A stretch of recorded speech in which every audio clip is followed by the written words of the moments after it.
তৃণমূল থেকে কেন্দ্রীয় নেতৃত্ব সবাইকে ঐক্যবদ্ধ থাকার নির্দেশ দিয়েছেন বাংলাদেশ জাতীয়তাবাদী দল বিএনপির ভারপ্রাপ্ত চেয়ারম্যান তারেক রহমান। প্রায় ৭ বছর পর গত ২৭ ফেব্রুয়ারি দলটির যে বর্ধিত সভা অনুষ্ঠিত হয়, সেখানে নেতাকর্মীদের যেসব দিক নির্দেশনা দেন তিনি, তার মধ্যে ছিল দলীয় শৃঙ্খলা পরিপন্থীদের বিরুদ্ধে কঠোর ব্যবস্থা গ্রহণের হুঁশিয়ারিও। সভায় উপস্থিত একাধিক নেতা এমনটাই বলেন। রিপোর্ট করছেন এস.এম. আশরাফ।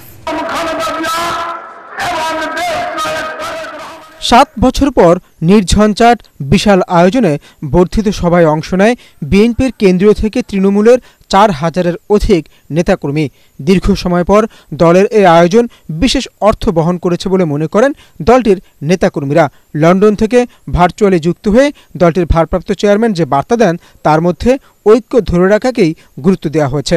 সুদৃঢ় ঐক্যই রুখে দিতে পারে সকল ষড়যন্ত্র, এটাই ছিল মূল প্রতিপাদ্য বিষয় আমাদের। এবং আমাদের মাননীয় ভারপ্রাপ্ত চেয়ারম্যান মহোদয় এই বিষয়টির উপরে বিচার বিশ্লেষণ করে বিশদভাবে আমাদেরকে ব্যাখ্যা করেছেন এবং আমাদেরকে বোঝানোর চেষ্টা করেছেন, নির্দেশনা দিয়েছেন এবং আমাদেরকে যে দায়িত্ব পালন করার জন্য যে করণীয় আছে সেই বিষয়গুলি তিনি অবগত করেছেন।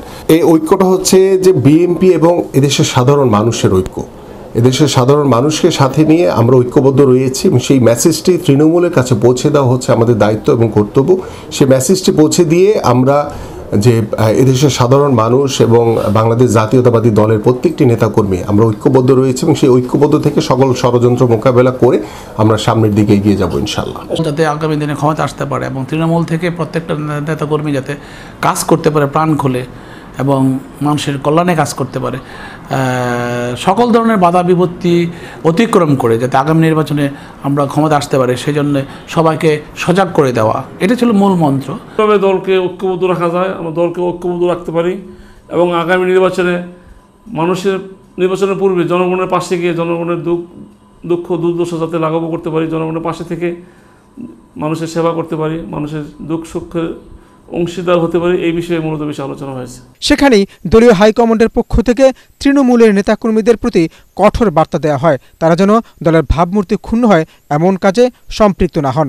দখলবাজ, চাঁদাবাজ, সালিশ, বিচার, বিভিন্ন অপকর্ম, বিভিন্ন টাকা তুলে দেওয়ার ইজারা নেওয়া, কোনো ভূমি দখল করা, এই সমস্ত থেকে বিরত থাকার জন্য একেবারে এই জিনিসগুলো জিরোতে আনার নির্দেশনা উনি দিয়েছিলেন। সার্বিকভাবে দলকে সংগঠিত করার জন্য উনি তাগিদ দিয়েছিলেন। বিএনপির নামে কেউ চাঁদাবাজি করে বা বিএনপির যদি থাকে, আমরা সাথে সাথে তাদেরকে বহিষ্কার করি এবং আইনের হাতে তুলে দিয়েছে। এরকম হাজার হাজার এরকম আমাদের কাছে নজির আছে।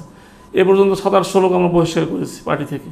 তাহলে এখনও যদি করতে পারি, পার্টির ক্ষমতায় আসলে তো আমাদের জন্য সহজ হয়ে যাবে। এটা কোনো অপকর্মের জন্য দলীয় বিধিবিধানের বাইরে কাজ করলে বা সরকারের বিরুদ্ধে কাজ করলে, দেশের বিরুদ্ধে কাজ করলে সাথে সাথে নোটিশ দিয়ে তাকে বন্ধ করে দেওয়া হচ্ছে। এবং এমনও হচ্ছে যে আমরা দেখতে পাচ্ছি যে উনি বারবার বলছেন যে যদি অপরাধটা গুরুদণ্ড হয়ে থাকে বা কোনো কঠিন অপরাধ করে থাকে, ইনস্ট্যান্ট পুলিশ প্রশাসন আছে, ধরে নিয়ে তাকে অ্যারেস্ট করা হোক, তার শাস্তি বিধান দেওয়া হোক। এই যে কথাটা একটা দলীয় প্রধানের কাছ থেকে আসা, এই কথাগুলো কিন্তু উনি স্পষ্ট ওখানে বলে দিয়েছেন। সভায় উপস্থিত একাধিক নেতা বলেন, দলটির ভারপ্রাপ্ত চেয়ারম্যান সরকারের প্রতি দ্রুত নির্বাচনের আহ্বান জানানোর পাশাপাশি দলের সকলকে একসাথে কাজ করার জন্য তাগিদ দেন। গত ১৭ বছরে যে স্বৈরাচারে রেখে যাওয়া যে ধ্বংসস্তূপ রাষ্ট্রীয় প্রতিষ্ঠানগুলো, সেটা সংস্কার একমাত্র নির্বাচিত সরকারই করতে পারবে। কারণ এই অন্তর্বর্তীকালীন সরকারের প্রায় দীর্ঘ ৬ মাস তারা পার করেছে, কিন্তু এখন পর্যন্ত কিন্তু রাষ্ট্রীয় কোনো প্রতিষ্ঠানে স্থিতিশীল অবস্থা আসেনি। আপনি পুলিশ প্রশাসন থেকে শুরু করে আইন শৃঙ্খলা বাহিনী থেকে শুরু করে অন্যান্য সকল সিভিল প্রশাসন বা অন্যান্য সকল রাষ্ট্রীয় প্রতিষ্ঠানের দিকে তাকান, কোথাও কিন্তু আপনার স্থিতিশীল অবস্থা নাই। সকলের ভিতরে কিন্তু একটি দোদুল্যমান অবস্থা, যে কি হবে, কি হতে যাচ্ছে, এই যে একটি পরিস্থিতি, সেই পরিস্থিতি কিন্তু অন্তর্বর্তীকালীন সরকার এখন পর্যন্ত কিন্তু তারা আস্থার জায়গাটি তৈরি করতে কিন্তু তারা ব্যর্থ হয়েছে। তো সেই জায়গা থেকে কিন্তু আমরা বারংবার বলছি যে একটি অবাধ সুষ্ঠু নির্বাচন আমাদের খুব জরুরি দরকার। যে কোনো সংস্কার একদিনে করা যায় না। এটা একটা সংস্কার করার পরেও ওই সংস্কারের কিছু ত্রুটি পরিলক্ষিত হয়, যেগুলো সংশোধনের জন্য পরবর্তীতে আবার স্টেপ নেওয়া লাগে। তো সেই স্টেপগুলো আমাদের নিতে হবে।